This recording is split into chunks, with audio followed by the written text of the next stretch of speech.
What's up, guys? So I've had a lot of messages lately from people who don't know how to ollie yet. So here's 5 easy tricks that you can do before you learn how to ollie. So the first trick we're going to talk about today is the caveman. There's a variety of different ways to do a caveman, but basically it's just holding the board in your hand and jumping onto the board. So for the second trick, let's do a hippie jump. A hippie jump is basically where you allow your board to roll under an object while you jump over the object. Then you land on your board and roll away. So number 3 is just rolling off an object without ollieing. So these can also be called bomb drops and acid drops. Some of these tricks have different names, but right now we're just going to talk about it saying rolling off. So this can be a beginner trick if it's something small like a curb, or it could be an advanced trick if it's like a vert ramp or something huge you're rolling off of. So with this trick, you learn manuals and you just kind of do a manual off. So you just put weight on your tail, on your back foot, long enough to fall off, and you go fast enough that your tail doesn't really hit and drag, or fast enough that you don't land like this and fall. So you just go kind of fast and just lift your wheels up enough to roll off and fall into the ground. Kind of lean forward when you're landing so you don't shoot out.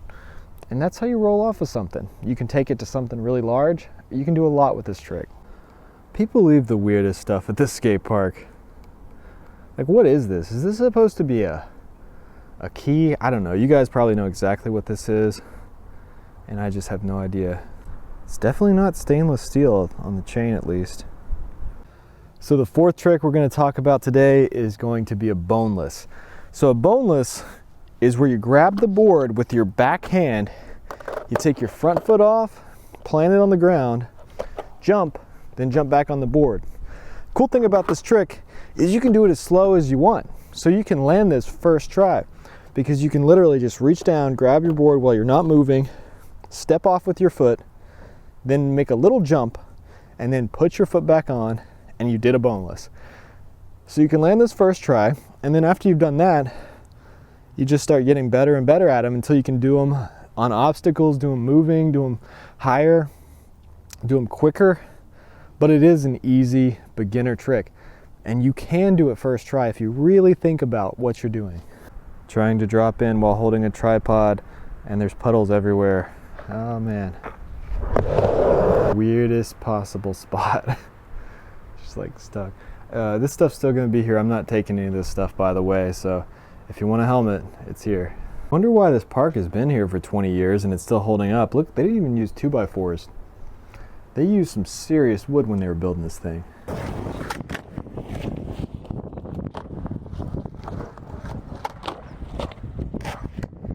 The reason I believe this could be easier than an ollie is because I've seen people learn this their first day of skating before they could ollie. I've literally seen people learn this before an ollie.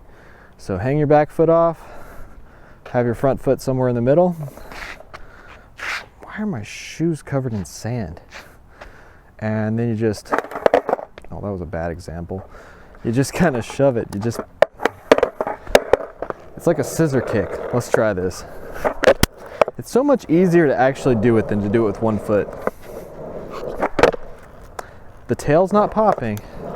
I'm just hanging my foot up, off, and kicking with my front foot going that way, while my back foot is scooping and pulling it this way. So the back foot's pulling behind me, front foot's pushing in front of me, and yeah, that's a shove it. You can learn that on carpet, and it is easier than learning ollies when you're first starting out.